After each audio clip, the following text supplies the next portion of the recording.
नमस्कार प्रिय दर्शकों, एक बार फिर आपका स्वागत है हमारे YouTube चैनल प्राचीन ज्ञान सच्चा ज्ञान में। आज का जो प्रसंग है बड़ा ही ज्ञानवर्धक, बड़ा ही मोटिवेशनल है। प्रिय दर्शकों, आज की वीडियो में आप जानेंगे कि एक मोर ने बताया कि इस संसार में स्त्री सबसे बड़ा धोखा किस समय देती है और किन किन स्थानों पर देती है। और इसके साथ ही आप जानेंगे कि इस संसार में सबसे बड़ा पापी और विश्वासघाती कौन है, स्त्री या पुरुष। तो दर्शकों, वीडियो को एक बार पूरा जरूर देखना। दर्शकों, हम कहानी शुरू करें और आप इस वीडियो में खो जाएं। इससे पहले अगर आप हमारे चैनल पर पहली बार आए हैं तो हमारे YouTube चैनल को सब्सक्राइब करें। प्रिय दर्शकों, अगर आप भी मेरे तरह भगवान श्री राम को सच्चे दिल से मानते हो तो कमेंट में सच्ची श्रद्धा से जय श्री राम जरूर लिखें।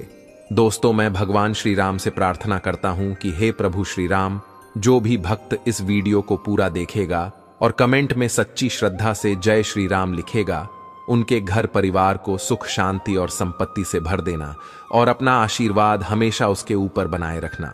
तो आइए मित्रों, देरी न करते हुए कहानी को शुरू करते हैं। आज की यह प्यारी सी कहानी, यह प्यारा सा वीडियो। प्रिय दर्शकों, बहुत समय पहले की बात है। एक जंगल में एक वटवृक्ष के नीचे एक मोर और मोरनी का झुंड रहा करता था। उन मोर और मोरनी के दिलों में बहुत प्रेम था। बहुत समय से वे आपस में मिलजुल कर रहते थे। उन दोनों में आपस में इतना प्रेम था कि दूर दूर तक उन दोनों की प्रेम की चर्चाएं हुआ करती थीं। प्रिय दर्शकों, एक दिन की बात है, किसी विवाद को लेकर के मोर और मोरनी में आपस में झगड़ा हो गया।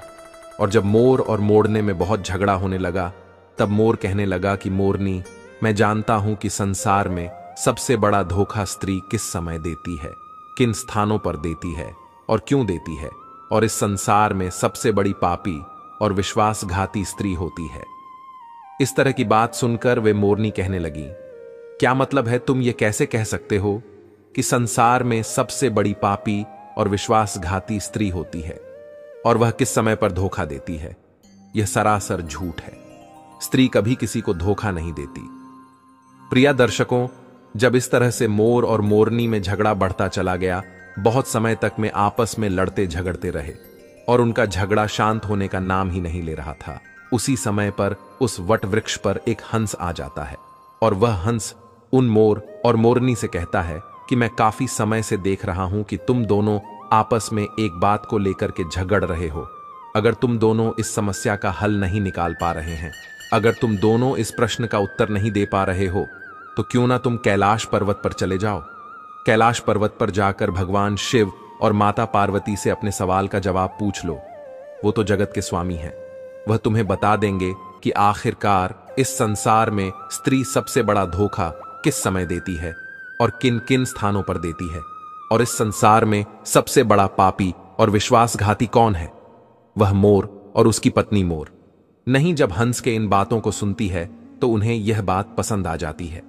वो हंस की बात को मानकर कि कैलाश पर्वत की ओर उड़ते हुए चले जा रहे थे और चलते चलते ही वह कैलाश पर्वत पर पहुंच जाते हैं और भगवान शिव के चरणों में लौट जाते हैं। भगवान शिव को प्रणाम करते हैं, कहते हैं कि हे भगवान, आप तो जगत के स्वामी हो, आपने पूरा संसार बनाया है, आप हमारे एक प्रश्न का उत्तर दे दीजिए। तब मोरनी कहने लगती है कि हे प्रभु, यह मोर कह रहा है, इस संसार में सबसे बड़ा धोखा स्त्री देती है और किस समय पर देती है, किन स्थानों पर देती है, यह इसे मालूम है। इसके कहने का मतलब है कि संसार में सबसे बड़ी पापी और सबसे बड़ी विश्वासघाती स्त्री होती है। प्रिय दर्शकों को इस तरह से वे मोरनी भगवान शिव से कहने लगती हैं। प्रिय दर्शकों, यह कहानी आपके जीवन को पूरी तरह से बदल कर रख देगी। इस कहानी में वह ज्ञान छुपा हुआ है। इस ज्ञान को पाने के लिए हम लोग दर दर भटकते रहते हैं, तरह तरह की कथाएं सुनते हैं, लेकिन आज वही ज्ञान इस कथा में आपको कुछ ही समय में मिल जाएगा। इस कथा से प्राप्त किए हुए ज्ञान को अगर आप जीवन में उतारते हो तो आपका जीवन खुशियों से भर जाएगा। आपके जीवन में गरीबी नहीं रह सकती, मैं यह विश्वास के साथ कह सकता हूं। तब भगवान शिव मोर से कहने लगते हैं कि मोर, तुम कैसे साबित कर सकते हो इस संसार में स्त्री सबसे बड़ा धोखा किस समय देती है और किन किन स्थानों पर देती है, और इस संसार में सबसे बड़ी पापी और विश्वासघाती स्त्री होती है, तुम कैसे साबित करोगे? तब मोर कहने लगता है कि हे भगवान, मैं आपको एक कहानी सुनाऊंगा। इस कहानी को सुनने के बाद में यह साबित हो जाएगा कि स्त्री सबसे बड़ा धोखा किस समय देती है और किन किन स्थानों पर देती है, और इस संसार में सबसे बड़ी पापी, सबसे बड़ी विश्वासघाती स्त्री होती है। भगवान शिव कहते हैं कि ठीक है मोर, तुम कहानी सुनाओ। मैं तुम्हारी कहानी को पूरे गौर से सुनूंगा और फिर उसी से साबित होगा कि आखिरकार तुम सच बोल रहे हो या झूठ बोल रहे हो। इस संसार में स्त्री सबसे बड़ा धोखा किस समय पर देती है, यह दुनिया को भी पता चल जाएगा। वह मोर कहानी शुरू करने ही वाला था कि तभी वहां पर माता पार्वती आ जाती है और वह कहती हैं कि हे प्रभु, मैं भी कहानी सुनना चाहती हूं।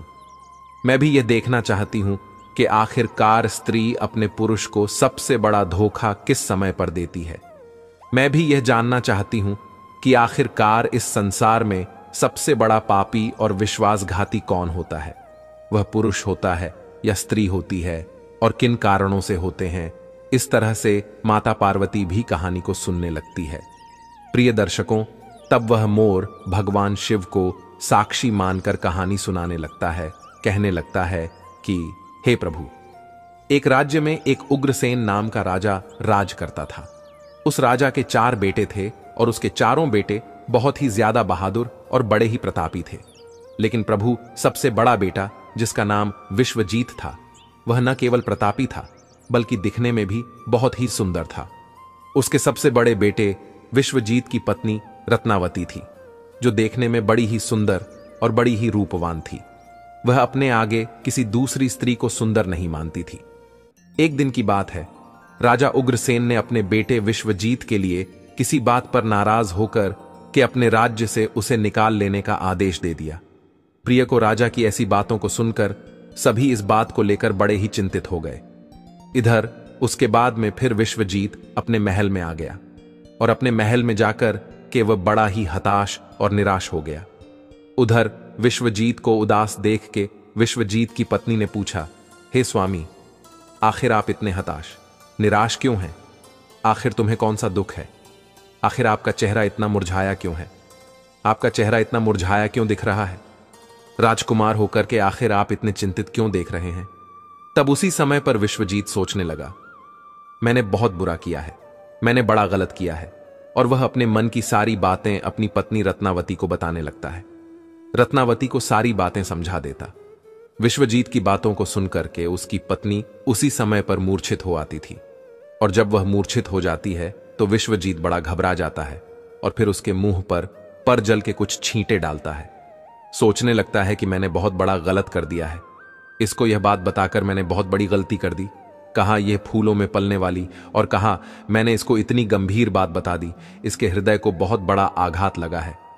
जब राजकुमार विश्वजीत उसको जल के छींटे डालता था, तब कहीं जाकर के रानी रत्नावती को होश आ जाता है, और जब वह होश में आती है तो रत्नावती अपने पति विश्वजीत से कहने लगती है, आप मुजदासी को छोड़ करके प्रदेश के लिए चले जाएंगे तो फिर भला मैं आपके बिना कैसे जी पाऊंगी?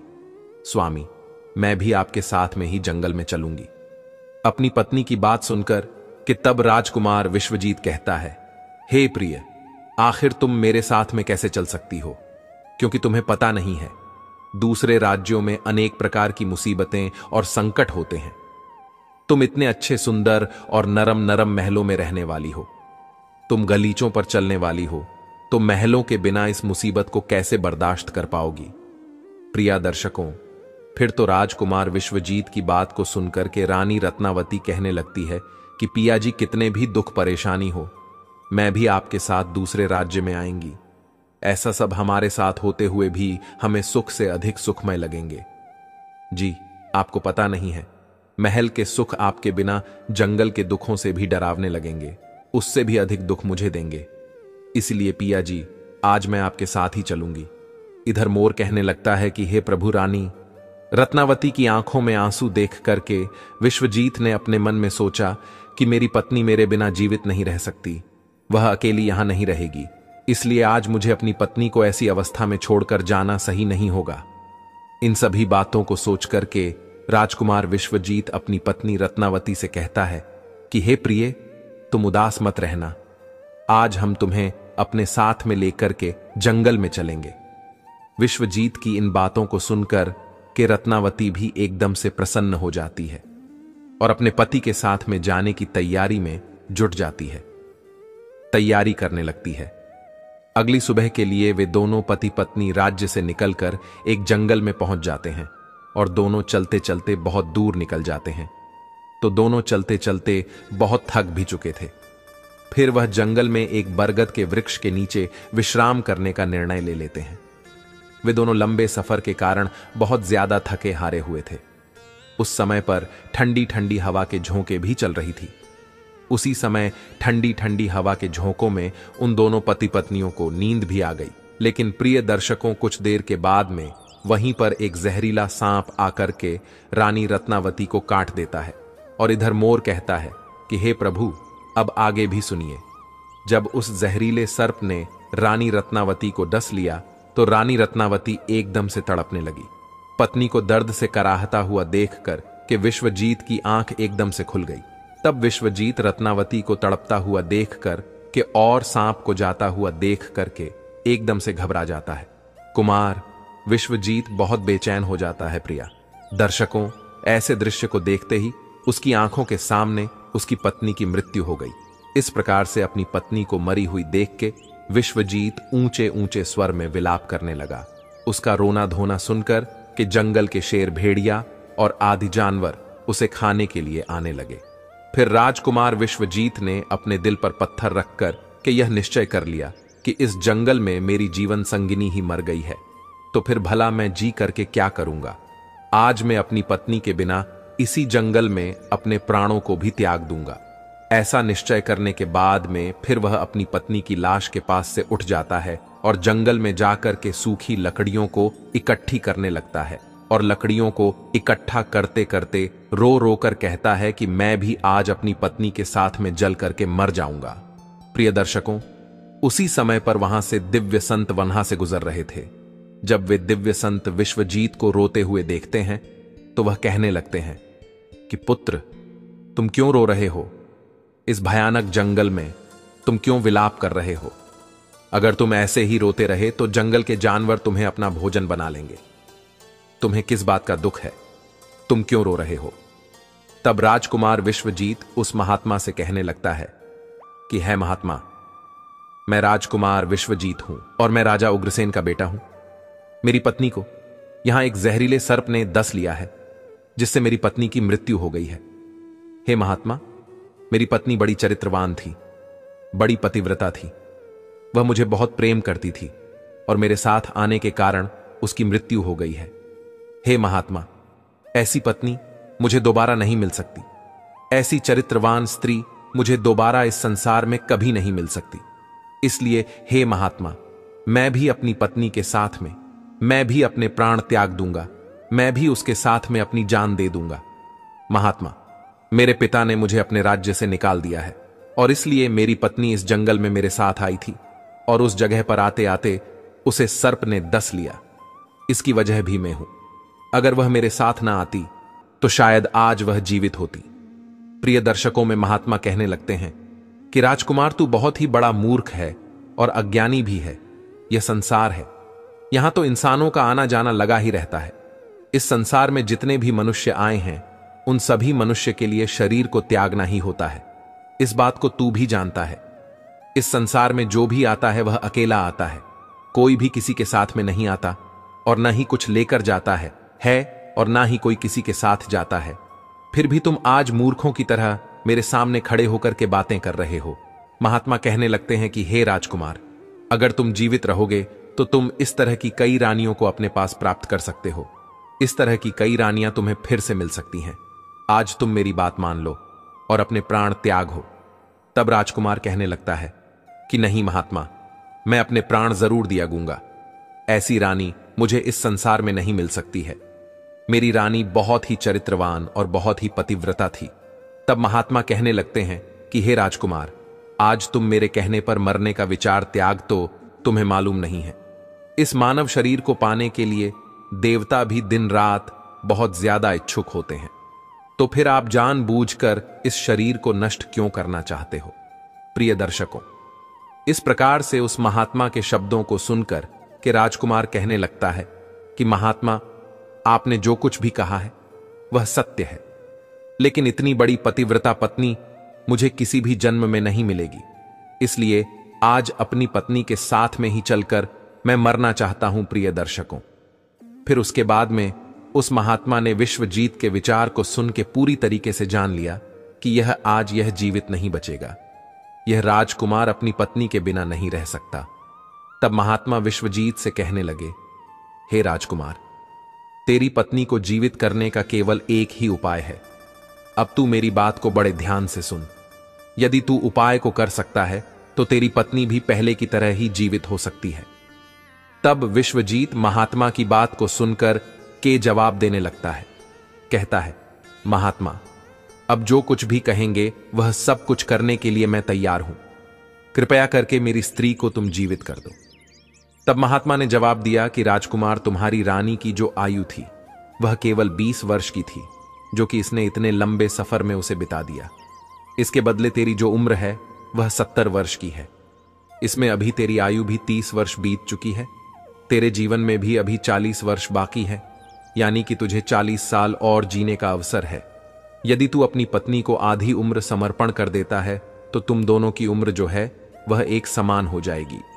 यदि तुम इस बात को मान लो, इस बात पर तैयार हो जाओ, तो तुम्हारी पत्नी जल्द ही जीवित हो जाएगी प्रिय दर्शकों। इस तरीके से उस महात्मा की बात को सुनकर के राजकुमार विश्वजीत कहने लगता है कि तुम्हारी बातों को मैं मानने के लिए तैयार हूं। फिर उसके बाद में महात्मा विश्वजीत के हाथ में जल देता है और उस जल को रानी के पैरों में डालने के लिए कहता है और कहता है कि तुम संकल्प लो कि मैं अपनी 20 वर्ष आयु में रानी को दान करता हूं। अब वह मोर कहता है कि हे प्रभु, जैसे ही राजकुमार विश्वजीत ने यह संकल्प लिया कि वह अपनी 20 वर्ष आयु अपनी पत्नी रत्नावती को दान कर रहा है, उसी वक्त दिव्य संत कहने लगते हैं कि हे राजकुमार, पहले मेरी एक बात को बड़े ध्यान के साथ में समझ लो। इसमें तुम्हें गुप्त रहस्य ही मिलेगा, जिसे समझना तुम्हें बहुत जानना बहुत जरूरी है। अभी तो तुझे अपनी पत्नी की आवश्यकता है। तुम जल को डालकर उसे बचा सकते हो, लेकिन भविष्य में यदि तुम्हें अपनी पत्नी की आवश्यकता नहीं पड़ती है तो अभी कुछ नहीं बिगड़ा है। तुम अपने संकल्प को वापस ले सकते हो, और जब तुम उस संकल्प को वापस ले लेते हो तो उसी क्षण से तुम्हारी पत्नी की मौत हो जाएगी। उसी क्षण इसकी मृत्यु निश्चित है। परंतु राजकुमार, एक बात को तुम हमेशा याद रखना, इस संकल्प को वापस लेने की बात अपनी रानी से कभी मत कहना, नहीं तो तुम अपने संकल्प को वापस नहीं ले सकोगे। वे महात्मा कहते हैं कि हमेशा याद रखना, मनुष्य को जीवन में कुछ बातें छुपा के रखनी चाहिए, क्योंकि कभी कभी यह बातें कुछ काम आ सकती हैं। प्रिय दर्शकों, फिर तो ऐसा कहकर राजकुमार विश्वजीत ने अपनी पत्नी को 20 वर्ष आयु दान दे दी। राजकुमारी रत्नावती वहां पर उठकर बैठ खड़ी हो गई। उधर वह महात्मा वहां से अदृश्य हो गए। उसी क्षण राजकुमार विश्वजीत अपनी पत्नी से कहता है कि हे प्रिय, आप तो सो गई थी, मैंने आपको नहीं जगाया। फिर उसके बाद विश्वजीत अपनी पत्नी से कहने लगा, तुम बहुत ज्यादा थकी हारी हुई थी, इसलिए मैंने तुम्हें नहीं जगाया। इधर मोर कहने लगता है कि हे प्रभु, इस प्रकार से राजकुमार विश्वजीत ने अपनी पत्नी से ये सारी बातें छुपा ली कि सांप तुम्हें काट लिया था और तुम मर गई थी। इन बातों को विश्वजीत ने अपनी पत्नी से गुप्त ही रखा। इधर वह मोर कहने लगता है कि फिर वहां से विश्वजीत अपनी पत्नी को लेकर के आगे बढ़ जाता है, और कई दिनों के बाद उसने बहुत ही सुंदर स्थान को देखा। वहां पर एक फकीर की कुटिया बनी हुई थी।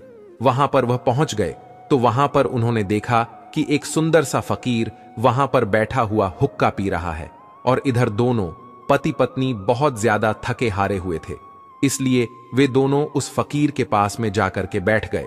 उस समय विश्वजीत ने अपनी पत्नी रत्नावती से कहा कि हे प्रिय, मुझे बहुत तेजी से प्यास लग रही है, और प्यास की वजह से मेरा गला भी सूख रहा है। कुंगे पर चलकर के पानी पीकर आते हैं। यदि तुमको भी प्यास लगी हो तो हम जाकर के तुम्हारे लिए भी पानी की व्यवस्था कर लाते हैं।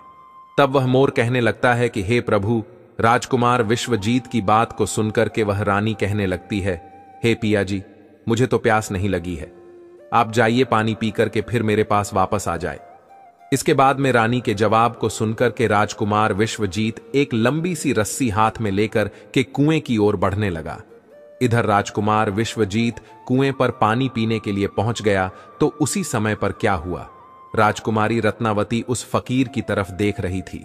इधर रत्नावती उस फकीर की सुंदरता को देख करके उस पर मोहित हो जाती है, अर्थात वह उसको पूरी तरीके से दिल दे बैठी। अब राजकुमारी रत्नावती उस फकीर से कहती है कि हे फकीर, आप तो यहां पर बड़ी खुशी से रहते हैं, बड़ी मौज से रहते हैं। तब वह फकीर कहने लगता है कि हे राजकुमारी, तुम भी यहां पर मेरे साथ बड़ी मौज से रह सकती हो।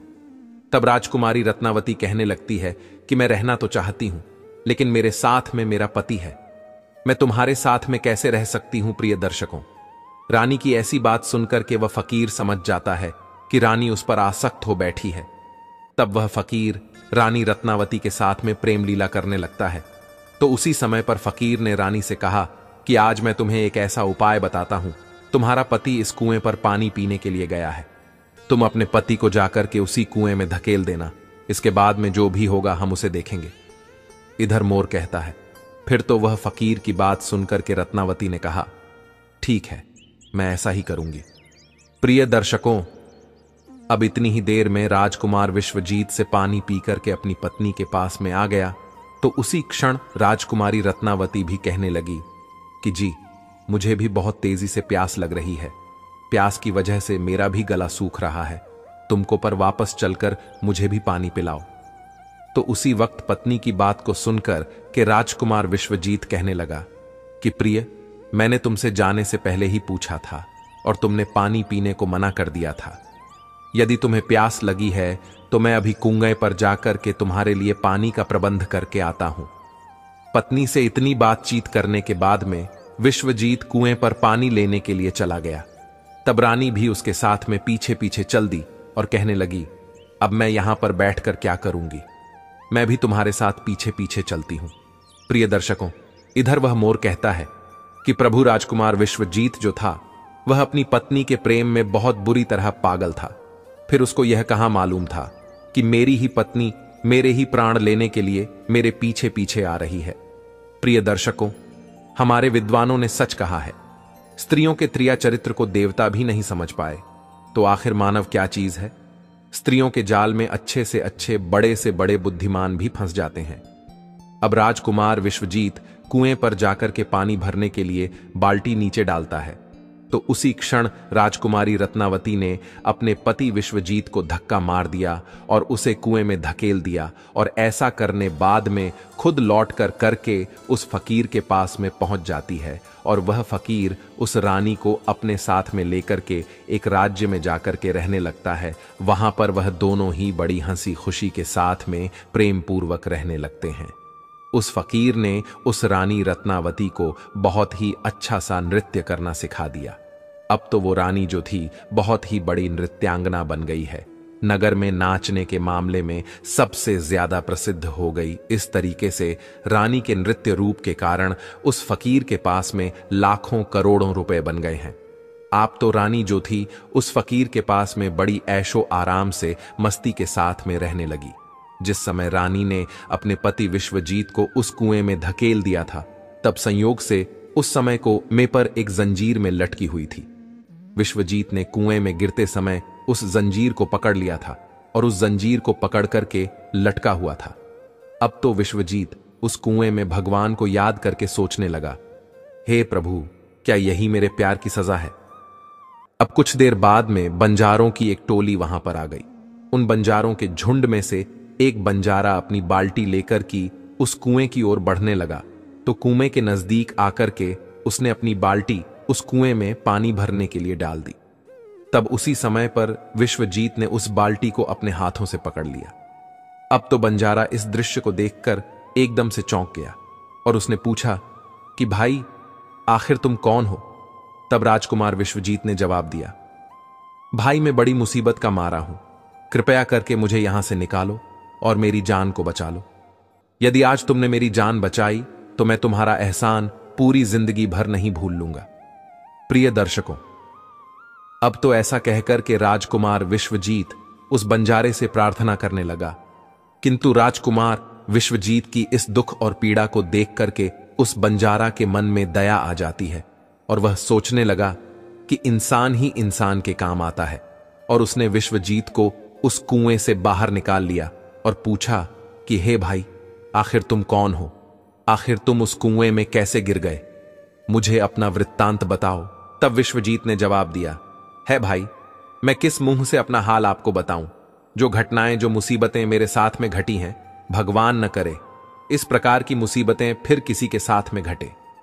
फिर विश्वजीत ने जवाब दिया, है भाई, यदि तुम मुझसे इन बातों को जानना ही चाहते हो, मेरी परेशानी को जानना ही चाहते हो, तो सुनो, मैं आपको अपना कथन सुनाता हूं, अपनी आप बीती आपको सुनाता हूं। मैं एक राजकुमार हूं। मेरे पिता ने किसी कारण से मुझे अपने राज्य से निकाल दिया है, इसलिए मैं अपनी धर्मपत्नी के साथ में इस जंगल में पहुंच गया, और मेरी पत्नी और मैं एक दूसरे से बहुत ज्यादा प्रेम करते थे। तब उसी समय पर जंगल में एक सांप मेरी पत्नी को काट लिया था। इससे मेरी पत्नी की मृत्यु हो चुकी थी। मैं उस जंगल में अपनी पत्नी के साथ अपने प्राणों के लिए त्यागने जा रहा था। तब एक महात्मा ने मुझ पर दया की और मेरी 40 वर्ष की आयु में से 20 वर्ष मेरी पत्नी को दान दे करके उसे जीवित कर दिया। फिर हम वहां से आगे के लिए बढ़ गए। अब कुछ दिनों के बाद में हम एक स्थान पर पहुंच गए जहां पर एक फकीर की झोपड़ी थी। वहां पर मुझे बहुत तेज प्यास लगी। मैं पानी पीने के लिए कुएं पर चला गया। जब मैं वापस आया तो मेरी पत्नी ने कहा कि उसे भी प्यास लगी है और मुझे भी साथ लेकर के कुएं पर पानी पिलाओ, और इसी तरीके से तय करके मेरी पत्नी मेरे साथ साथ उस कुएं पर पहुंची। मैं उस कुएं से पानी निकाल रहा था तो मेरी पत्नी ने मुझे पीछे से धक्का दे दिया। कुएं में लटकती हुई जंजीर मेरे हाथों में आ गई, जिससे मैं कुएं में डूबने से बच गया।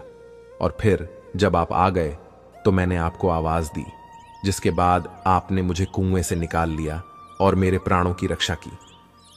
प्रिय दर्शकों, मोर कहने लगता है कि हे प्रभु, इस प्रकार से राजकुमार विश्वजीत ने बड़े उदास मन से अपनी आप बीती उस बंजारे को सुना दिया। और फिर अपना कथन सुनाने के बाद में राजकुमार विश्वजीत एकदम से चुप हो गया।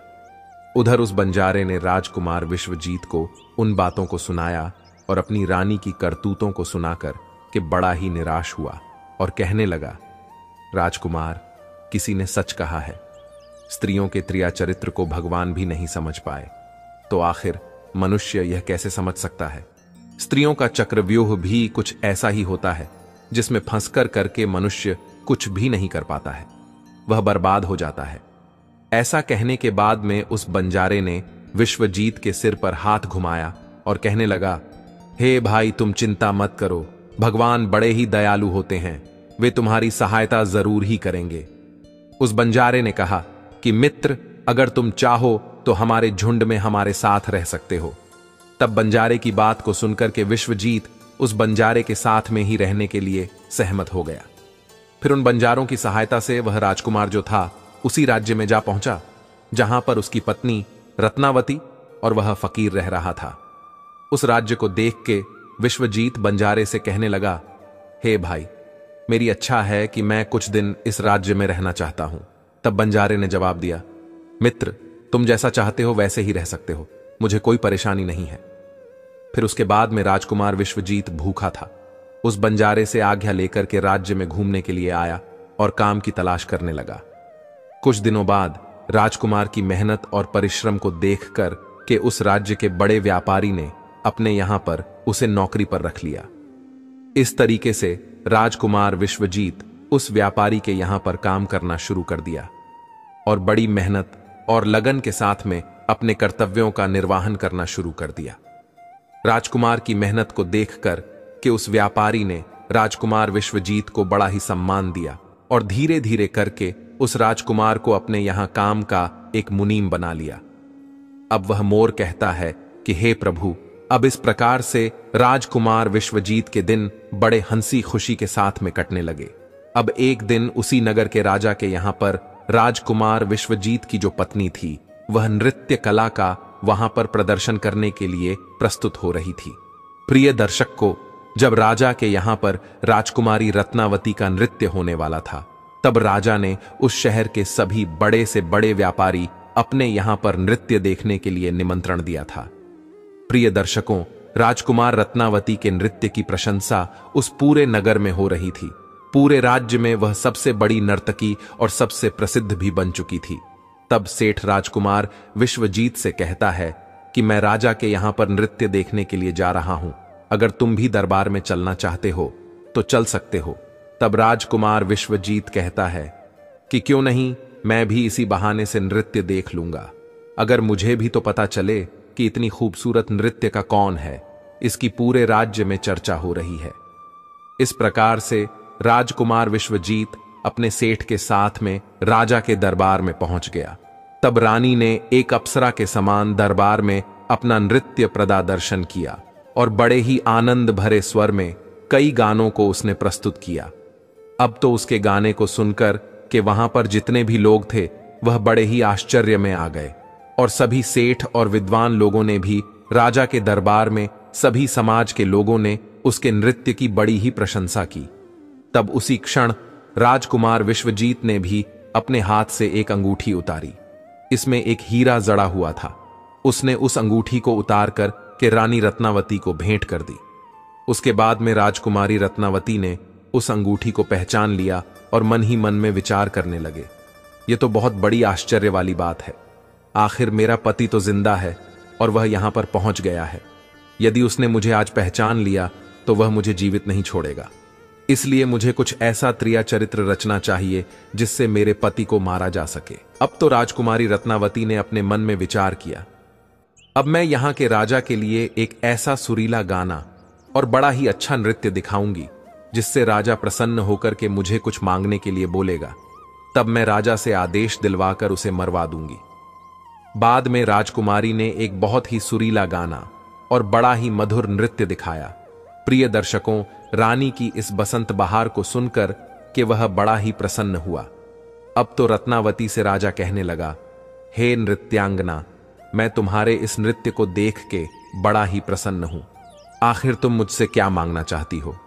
तब राजकुमारी रत्नावती ने जवाब दिया कि राजा साहब, यदि आप मुझसे प्रसन्न हो तो सबसे पहले मुझे एक वचन दीजिए, जो मैं आपसे मांगूंगी आप मुझे वही देंगे। रत्नावती ने जवाब दिया, इस सभा में मेरा एक शत्रु है, कृपया करके महाराज मेरे मांगने पर उसको फांसी की सजा दे दीजिए। तब राजा ने कहा, तो उस चोर को बुलाकर के मेरे सामने लाओ। तब उस रानी ने राजकुमार विश्वजीत का हाथ पकड़ा और उसे बुलाकर के राजा के सामने लिए पहुंची। उसी क्षण राजा ने अपने सैनिकों को आदेश दिया कि तुरंत ही इस चोर को जल्लादों के सामने ले जाओ, रानी के इस चोर को फांसी पर चढ़ा दो। प्रिय दर्शकों, इसी बीच में विश्वजीत का जो सेठ था वह भी वहां पर पहुंच गया। दौड़ता हुआ विश्वजीत के पास में गया और उससे पूछा कि आखिर तुमने इस नाचने वाली का क्या चुराया है, जिसकी वजह से वे तुझे अपना शत्रु बता रही हैं और वह तुझे मरवाना चाहती है। तब राजकुमार विश्वजीत ने अपने मालिक को जवाब दिया कि हे मालिक, मैंने उसका कुछ नहीं चुराया है। बस इस राजा को अब इतना समझा लो कि मुझे सजा देने के पहले मेरी दो बातों को गौर से सुन लें, हो सकता है मेरी जान बच जाए। अब तो विश्वजीत का मालिक इन बातों को सुनकर के अपने साथी व्यापारियों से इस विषय में कुछ चर्चा करने लगा। उस सेठ ने कहा कि मित्रों, या तो राजा न्याय करें या फिर हम सभी शहर को छोड़कर के इस शहर से कहीं और चले जाएंगे। इस प्रकार से सभी व्यापारी इकट्ठे होकर के राजा के पास में पहुंच गए और राजा से जाकर कहने लगे, हे राजन, हमारा मुनीम जो है वह एक निर्दोष है और आपने उसे मरवाने का आदेश दे दिया है। वे कह रहा है कि राजा से वह दो बातें कहना चाहता है। यदि इन दो बातों को सुनने के बाद में आपको उस पर कोई अपराध लगे तो आप उसे मरवाना चाहे तो आप उसे मरवा सकते हो। उसके मरने के पहले उसकी दो बातों को आप जरूर सुनिए। प्रिय दर्शकों, फिर राजा ने व्यापारियों की बात सुनकर के कहा, ठीक है, तुम अपने मुनीम को मेरे पास में बुलवा दो। तब विश्वजीत को बुलाकर के राजा के सामने खड़ा किया गया। तब राजा ने जवाब दिया, तुम जो भी कहना चाहते हो वह खुले शब्दों में मेरे सामने कहो। तब उसी समय राजकुमार विश्वजीत ने जवाब दिया कि महाराज, आखिर मैंने कौन सा अपराध किया है जिस कारण आपने मेरी हत्या करवाने के लिए अपने मंत्रियों को आदेश दे दिया। फिर राजकुमार विश्वजीत की बात को सुनकर के राजा ने जवाब दिया, तो उस नृत्यांगना का चोर है, उसका शत्रु है। तो विश्वजीत ने जवाब दिया, नहीं महाराज, मैं इस कुलटा स्त्री का पति हूं जो मुझे कुएं में धकेल कर इस फकीर के साथ में यहां पर भाग कर चली आई है। अब तो राजकुमारी रत्नावती ने समझ लिया कि अब तो बात बिगड़ रही है। तब राजकुमारी रत्नावती जो थी राजा से कहती है कि हे महाराज, मैं चरित्रहीन नहीं हूं, मैं कुलटा नहीं हूं। यह बिल्कुल झूठ बोल रहा है। आखिर कौन है ये? मैं तो इसे जानती भी नहीं हो। यह तो मेरा चोर है। मैं तो सिर्फ इतना ही जानती हूं कि यह मेरा शत्रु है। फिर राजकुमार विश्वजीत ने जवाब दिया कि महाराज ठीक है, यदि यह मेरी पत्नी नहीं है तो वह सबको जो मैंने रास्ते में दिया था वह मेरी अमानत के रूप में इस स्त्री से मुझे वापस दिलवा दो। फिर विश्वजीत रत्नावती की तरफ देखने लगा। तब राजकुमार विश्वजीत ने अपनी अमानत को वापस लेने की बात की तो राजकुमारी रत्नावती ने इसे बड़े सहज स्वभाव से स्वीकार कर लिया। तब विश्वजीत ने जवाब दिया, अच्छा, अब तुम अपने हाथों में गंगा जल लो। अब तुम्हारा न्याय इसी सभा में होगा और सभी के सामने होगा। तब राजकुमारी रत्नावती ने जल डालकर के जमीन पर रखा और कहा कि वही वस्तु जो रास्ते में मुझे दी गई थी, मैं इसे आज से वापस कर रही है। तब उसी क्षण राजकुमार विश्वजीत ने अपने हाथों लिया और जल लेकर के यह बात कही कि मैंने रास्ते में जो कुछ भी चीज अपनी रानी को दी है वह मैं वापस ले रहा हूं, और हाथों में गंगा जल ले लिया।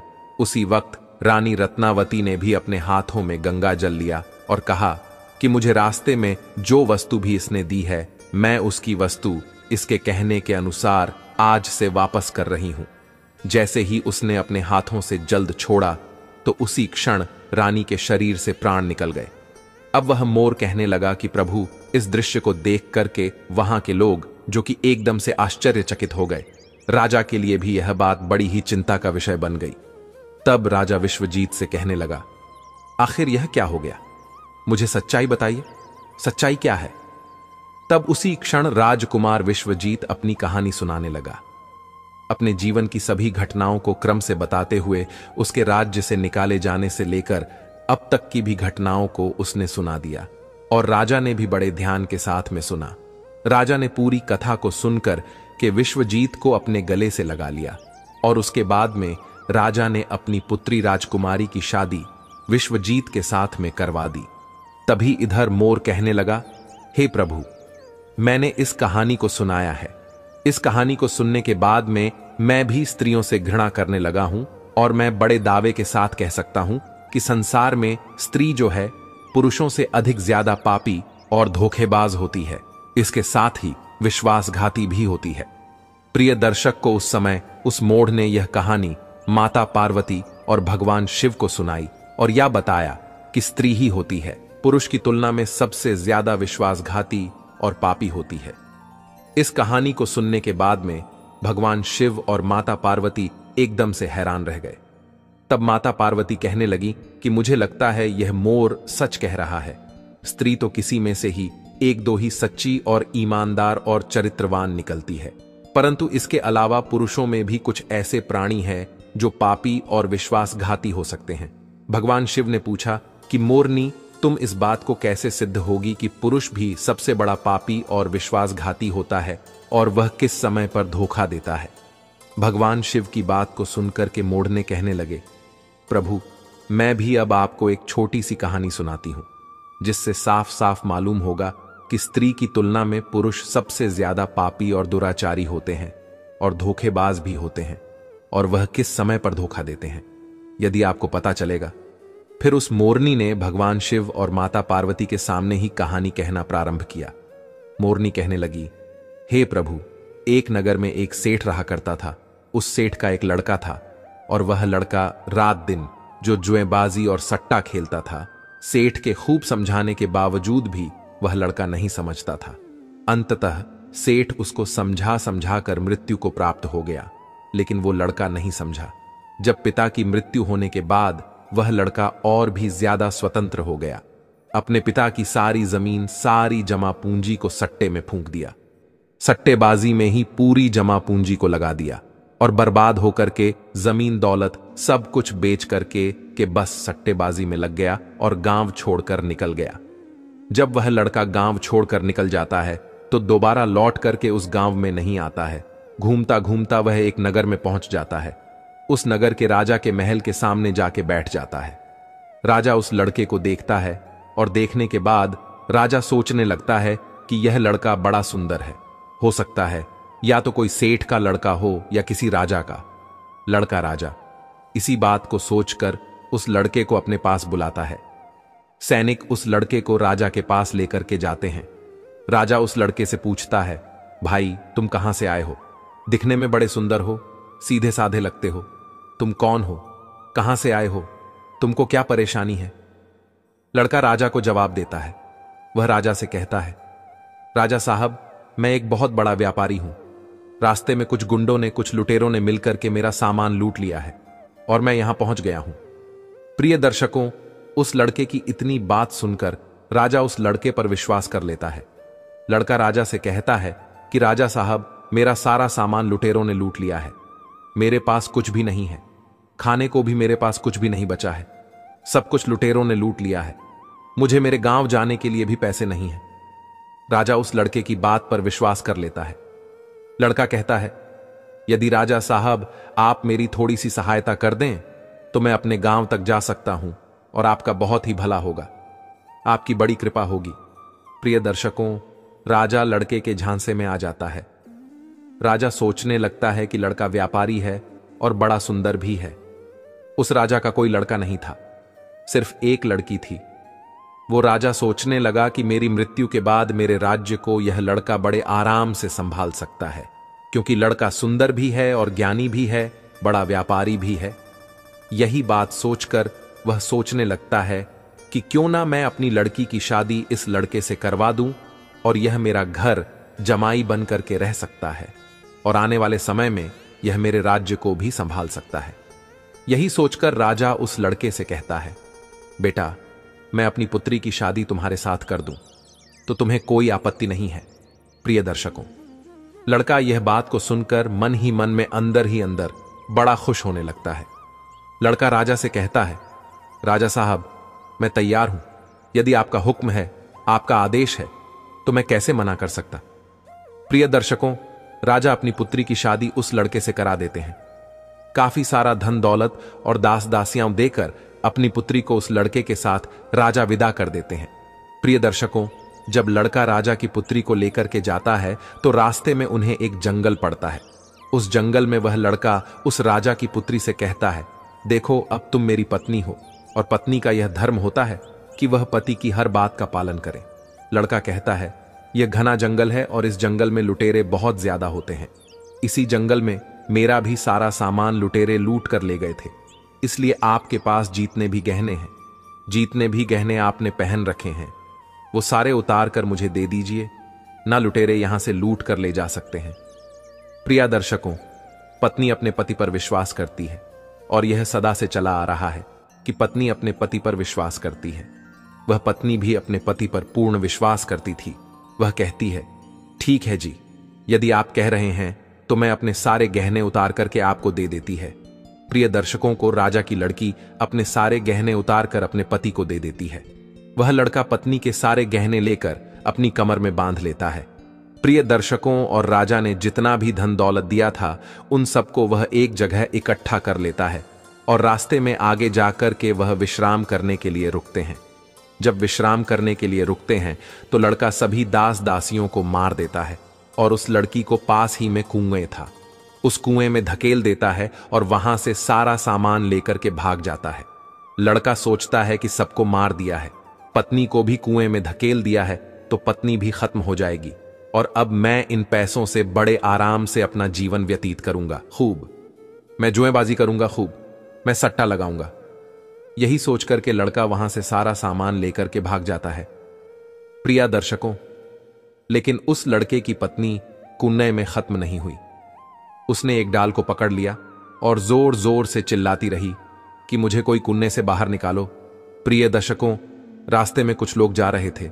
उन लोगों ने उस लड़की की आवाज सुनी और उस लड़की को कुएं से बाहर निकाल लिया। लड़की वापस अपने राज्य में पिता के घर पहुंच जाती है। उस लड़की का पिता उस लड़की से पूछता है और कहता है, पुत्री, क्या हो गया, तुम वापस कैसे चली आई? वह लड़की कहती है, पिताश्री, रास्ते में हमें कुछ गुंडे मिल गए थे और गुंडों ने हमारे साथ दुर्व्यवहार किया, सभी दास दासियों को खत्म कर दिया और मुझे कुएं में धकेल दिया। और मेरे पति का कोई पता नहीं है प्रिय दर्शकों। वह लड़की पतिव्रता थी, इसलिए उसने उस घटना के बारे में अपने पिता को नहीं बताया। कुछ समय के लिए वह लड़की अपने पिता के घर रहने लगी। कुछ समय निकालने के बाद वह लड़का फिर से उस राजा के द्वार पर आता है, अपने ससुर के राज्य में आता है। प्रिय दर्शकों, वह जितना भी धन लूट के ले गया था, उसने सबको जो आबादी सट्टेबाजी में उड़ा दिया था। जब एक भी पैसा उसके पास नहीं बचा, तो वह लड़का फिर से अपने ससुर के पास आता है। वह सोचने लगता है कि आप ससुर से जाकर यह कहूंगा कि ससुर जी अपनाना बनने वाले हैं। इस बात को सुनकर ससुर जी मुझे फिर से बहुत सारा धन देंगे और इस धन से मैं फिर से अय्याशी करूंगा। यही सोचकर वह लड़का फिर से उस राजा के द्वार पर आता है, लेकिन उस लड़के को द्वार पर ही उसकी पत्नी मिल जाती है। वह लड़की अपने पति को देखकर पहले तो थोड़ा गुस्सा होती है और बाद में अपने पति को बुलाकर कहती है, देखो जी, मैंने अपने पिता को ऐसी कोई बात नहीं बताई है। मैंने अपने पिता से यह कहा है कि हमें रास्ते में कुछ लुटेरों ने लूट लिया है और दास दासियों को मार दिया है और मुझे कुएं में धकेल दिया है और मेरे पति का कुछ पता नहीं है। यही बात आपको भी मेरे पिता से कहनी है। प्रिय दर्शकों, लड़का अपनी पत्नी की इस बात को सुनकर बड़ा खुश होता है। सोचने लगता है कि मेरी पत्नी तो वास्तविकता में पतिव्रता है। प्रिय दर्शकों, लेकिन कुत्ते की पूंछ को कितने वर्ष भी आप सीधा करके रखो, लेकिन वह टेढ़ी की टेढ़ी ही निकलती है। कुत्ते की पूंछ कभी भी सीधी नहीं हो सकती। इसी तरीके से यह लड़का भी कभी सीधा नहीं हो सकता। यह लड़का फिर से राजा के पास जाता है और पत्नी ने जो बात कही है वही बात राजा से कहता है। प्रिय दर्शकों, लड़के की बात पर राजा विश्वास कर लेता है। प्रिय दर्शकों, लड़का अपनी पत्नी से फिर से कहता है कि देखिए, मैं आपको लेने के लिए आया हूं। मुझे अपनी गलती का एहसास है। पता नहीं ऐसा क्या हुआ था मेरे साथ जो मैंने आपके साथ ऐसा व्यवहार किया, लेकिन मुझे अब मेरी गलती का एहसास हो गया है। मैं आपको लेने के लिए आया हूं। आपको कल सुबह ही प्रातःकाल ही मैं यहां से लेकर जाऊंगा। आप तैयार रहिएगा। अब आप जाकर सो जाइए।